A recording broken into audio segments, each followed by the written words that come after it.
is we're going to do some buy examples on this, and I've covered the screen up a bit so you can walk it and practice verbally as I'm going through it. Okay, so as we're doing this, notice how the markets, as they come up, let me get this piece, and I'm going to say, notice how the market halts here, halts there, halts there, halts there. Never at any point is it able to go up, right?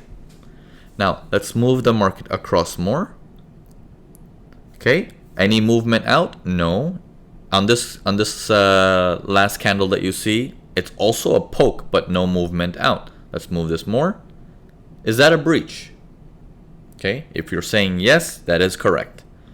So that's a breach. That is now your new support equals resistance. Okay, the important part to say is, well, is that a pullback? Is that a pullback or not?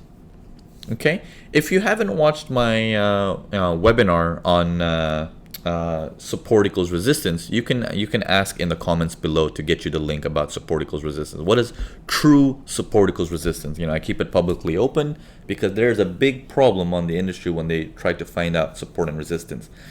Now, support and resistance is like this. Okay, I'm going to give an example again.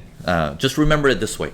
If you're driving a car, and a car is driving at full speed, let's say boom, boom, boom, boom, boom, boom, boom, and it just stops there, and then it drives again. When you're looking back at the journey of the car, do you think this even matters? No. But if a traffic police stops you, yes, you're going to remember that. Now, while you're driving, if you see a speed bump and that actually slows down your speed, you're gonna remember that. Now, how much it slows it down, it's even more important. If you just slow down a bit, just a bit, it's like as if it never existed. But if it slows down more, that means this price was important. That makes it very, very important. There's something there that made you hit your brakes hard. Okay? That's the car analogy. Okay, that's the car analogy. Okay? If you use, the rubber band man theory that I teach, it's just you're running. You take a break for 1 second, you're running. No one's going to care about that 1 second breather that you did. But when you stop there and you're just jogging in place and you're just thinking about something for 10 minutes, which is like a few candles over here, for example, people are going to be like, what's wrong? But they're not going to panic of what's wrong with my runner. And then you're running again. But instead of breaking new records and running, you actually stop, you sit down, you take a break, and you have to catch a breath.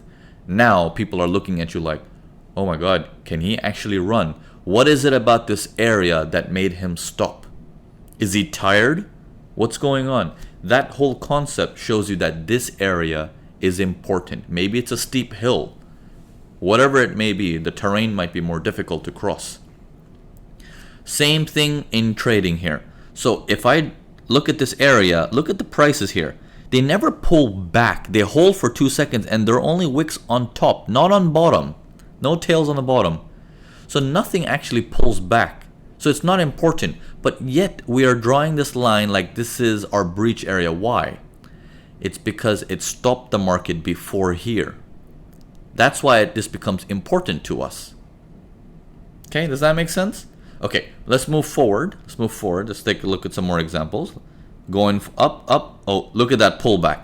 Okay, that is true support equals resistance again. Okay, that's true support equals resistance again because your car is slowing down, or your man who was running up the hill suddenly, is taking a break, or he's falling off the hill a little bit. He's rolling back. He's like, not enough energy. Okay, that means that price is important. It's as if your big boy who's buying with a ton of money, he knows some information that we don't know, and he's removing some of his money. And we're like, why is that? There must be some information that he knows that we do not know. If he thinks that information is important, well, so do you and so do I. That information is important. That becomes our area for support equals resistance. The moment we can officially break that, that is a breach. So let's continue.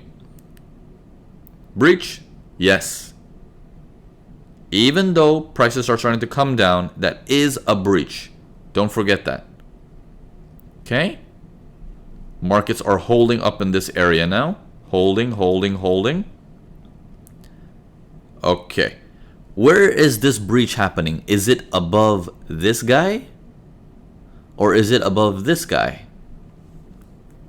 Okay, if you're saying the second one, then the answer is correct. If you're saying the first one, the answer is incorrect. The breach happens when he breaks through the area where there was nonsense. Okay, moving forward.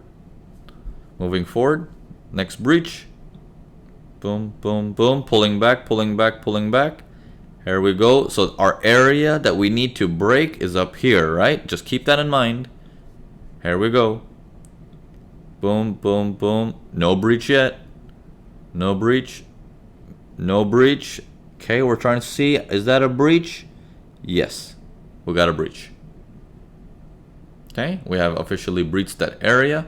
And that is our line. Right here. That's our line right there. Does that make sense?